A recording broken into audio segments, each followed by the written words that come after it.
This year for Black Ops 7, we got a recreation of the first recreation of Nuketown, Nuketown 2025. And it definitely seems like the devs went for a faithful remaster. The colors of each building has carried on over, as well as their general shape, and for the blue one, well, that's true as well, although we can see it has been updated a whole lot. The map is clearly still this futuristic example of a city. The signs here, for instance, that we can see around the map are the same, at least for the most part. We'll get to that in a bit. But as far as I can tell, the setting of it being this sort of faux futuristic cul-de-sac is still intact. And although I doubt I need to introduce this, Nuketown had a very simple layout with two buildings opposite of each other, protected spawns in the backyard, and a mid-map that had a bus as well as some trucks and cars that acted as blockers here, cutting up the area. And all of that, of course, is exactly the same for Black Ops 7. It's just everything has gotten a new coat of paint. The original Nuketown, of course, was set in Nevada, and so is Nuketown 2025, at least that's what it says here on the pause screen, even though outside the map you can find street signs for the Brooklyn Bridge. I'm pretty sure these signs here in Black Ops 2 were first used in the Modern Warfare 3 mission Hunter-Killer, the second level of the Battle of New York, where you infiltrate a submarine, and this sign can be found far outside the map, very similar to how it can be found in Black Ops 2. There's two sets of them, one back behind me and another one way on over here, and as far as I can tell, they are the same signs. I guess that goes to show you that the studios definitely shared assets even all the way back in 2012. Which, fading to today, we can see that these signs look entirely different. They're just blue now, and there's nothing written on them. But either way, it definitely seems like there still are two sets of them, which is kind of cool at least that that detail still exists. Which, with that being said, we'll find that this remaster is indeed very faithful. In fact, almost all of the buildings here around the immediate area are recreations of the original ones that we got back in Black Ops 2. But before we get to some of the interesting Easter eggs that we'll find outside the map, we do need to cover the map itself. Where I think one of the first things that people notice is the mannequins have changed to robots. Some of the locations are very similar to the original ones, like the one here on the swing, although it has changed position, and now the robot is actually sitting on the swing itself. But then there are others, like this lady here in the corner, who is in the exact same place as her new counterpart is in Black Ops 7, although we can see the color has definitely changed. About these mannequins, back in Black Ops 2 and every single incarnation of Nuketown, there's been some sort of mannequin Easter egg. Shooting off all the heads was tied to a script that did something quite drastic to the map. For Black Ops 2's Nuketown 2025, it made the main Nuketown sign in the middle into a screen you could play old Activision games on. But as far as the internet is concerned at the moment, the consensus is that there is no mannequin Easter egg in Black Ops 7 at the time of recording this video. But if we fly underneath the map, way over here, we'll find a random red ball. And I would doubt that this red sphere is here for no reason. I assume it's part of the mannequin Easter egg for Black Ops 7, and it's just that that Easter egg isn't in the game at the moment, or people haven't discovered it quite yet. But either way, it's definitely down here. And it kind of feels like a hamster ball or something. I don't know if you guys agree with that, but... And something else that we showed off back in the original is that these little Nuketown screens on the cell phone, as well as the TV over here in the kitchen, well, they have early images of the map. Like that alpha version of the Nuketown sign, for instance, that looks very different from what we ended up getting in Black Ops 2. But for Black Ops 7, it seems that these Nuketowns have no images on them whatsoever. It's just a white screen. The TV does indeed have images, but these are of, as far as I can tell at least, the release version of the map. But I do find it kind of strange that these phones show images no longer. But either way, let's go ahead and get started with our breakdown of the map, starting with the Woods house here, number 11, or I suppose maybe commonly known as Blue House. If we hop on into the front door, we'll see immediately that most of the modeling is the same. We still have that red fireplace on the left, and even a guy playing chess here all by his lonesome.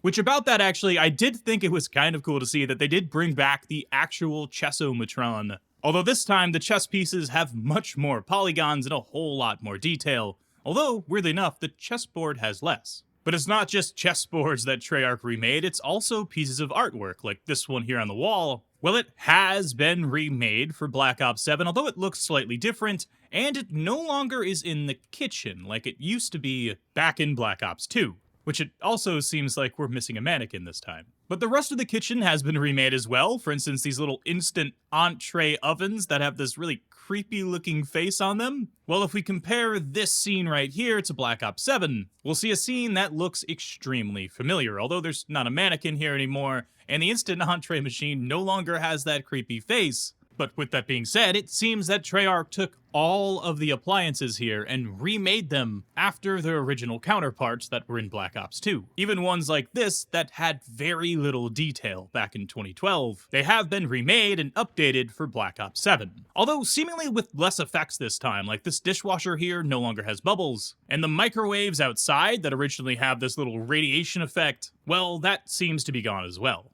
And there's one more thing that's missing from this kitchen. In Black Ops 2, there was this sign here about mom's work being play. And I guess this one didn't make it through legal. That's at least my assumption, as I suppose it is slightly sexist, maybe. But in Black Ops 7, we can see that this wall just has nothing on it.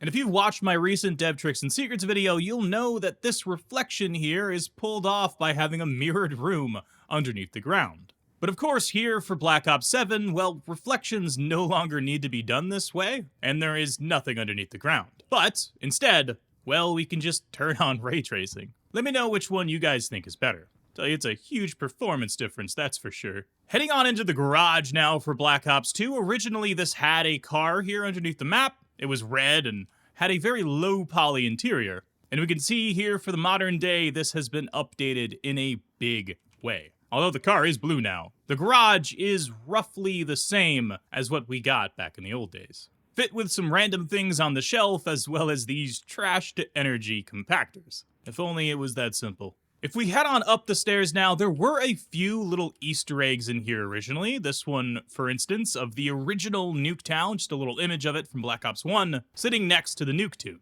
And when we fade to the recreation, we can see that that picture is there no longer, and instead in its place is one of Archie Adam, a character from Black Ops 6's Nuketown. So there still is a little Easter egg here after all. And actually multiple, as there's even another one right down here, a second place trophy for Jane Harrow, a character from the Black Ops 6 campaign. As for the bedroom, well, it seems the color scheme has definitely carried over, as well as most of the modeling. Although it does feel much darker this time, but we can see even things like the little doll on the bed, as well as some of the stuffed animals here next to it. Well, these things have been remade from their originals. For instance, this little green alien guy, I mean, he's almost exactly the same as what he looked like back in the old days. Just like for the kitchen though, this glass sign in the bedroom, the science of sleep, is missing from Black Ops 7 as well. And I'm really not sure why this one didn't make it through. Kinda strange. Most of it was just talking about the carpet. And finally for the bedroom, there is one little model that did not make it into Black Ops 7, and I thought it was kind of cool, and that's this little Nuketown postcard. Unfortunately, it seems this detail was missed. But there are a lot of details that the developers got exactly the same. For instance, the shuffleboard. Well, not only does it look the same as it used to, but all of the pieces are in the exact same place. That is some pretty impressive attention to detail. And one last thing here for the blue house, this service bot room that has this little need a hand cleaning up sign next to it. Well, inside of it, back in Black Ops 2, there was a robot that actually looks a lot like the one from Astra Malorum. Thought that was kind of funny to see. And although I doubt that has any significance, of course, this has been updated and changed quite a bit from its original. But that is it for the blue house, so heading on over to Mason's now. Which, by the way, those mailboxes definitely still exist like they did back in Black Ops 2, although it does seem that their positioning has been updated. But just like the blue house, the orange one has the same exact layout. A living room, a kitchen, and of course, an upstairs. And lastly, there is that garage with the no-hassle car wash that, unlike the blue house, does not have a connection to the center of it, and instead just acts as a pass-through. When we flip back to the original though, we'll see some major changes. For instance, this entertainment system here. It has definitely been remade, but the Nuketown isn't here anymore, and instead we just have an old TV. But other things, like the art here on the wall, well, it's almost exactly the same as 2012's version. Although the sizes of things, like this one here on the right, has been altered. Which I would assume that was done so it didn't clip with these strips here going down the wall. Because back in 2012, well, that wasn't really an issue. They were a lot more thin. It would have been pretty noticeable this time around if they made it any bigger. Heading on up to the second floor, though, there is a little Easter egg right here. The mannequin is looking at the old Nuketown sign, the one from Black Ops 1, but it seems that this sign is no longer, and I'm not gonna lie, I was a little bit sad about this one, but it has been replaced once again with Archie Adams, so I suppose at least an Easter egg here does live on. And finally, going on over to the bedroom here, let's just get a nice fade of this room. There's a lot of small detail changes here, like the rug positioning or the positioning of the mannequin, but still, the general design of the room has not changed. Although, once again, just like the purple bedroom, it feels a lot darker in here. But heading on out to the back, we have our first dev mistake of the video, and it's about those glass signs once again, specifically this atomic security one, made for the fallout shelter that it's next to. But if we head on over to Black Ops 7, turn around and look behind us over here by this water purification machine, we'll find that same exact sign. It seems it's been repeated. While back in Black Ops 2, this did have its own custom wording, so I'm guessing whoever was responsible for that made a bit of a mistake. I did notice in some of the promo material for the map, these signs had no writing on them whatsoever, so I'm guessing this is one of the last things that was done for the map. But even though that's the case, we'll see things like this greenhouse here that's outside the map. Well, it's been updated in a very faithful way. Although the sprinkler here no longer moves, the rest of it is very consistent with what this looked like back in Black Ops 2. And last but not least, we have our third building to look at, the yellow one here, or number 12, that lines the playable space here and sort of caps off the cul-de-sac. I thought it was pretty cool to see that they actually added a lot more detail around the back side of this building. Now there's this little patio area right here that back in Black Ops 2 didn't exist at all. I mean, there was just literally nothing back here. And the same can be said as well for this little second deck one. There was nothing there in the original, but now there's a little ambient space, which is pretty cool. And talking about ambient spaces, in the original Nuketown as well as Nuketown 2025, there was this little RCXD path that went around this yellow building and connected the two backyards, giving players a way to sneak that kill streak around the map and into the enemy spawn. And halfway through that path, it had this little jump over some solar panels, which if we fade to BO7, we can see that things have changed here significantly. It's no longer solar panels, and there is an ambient area down beneath, which it seems like that's part of the fallout shelter. Kinda cool.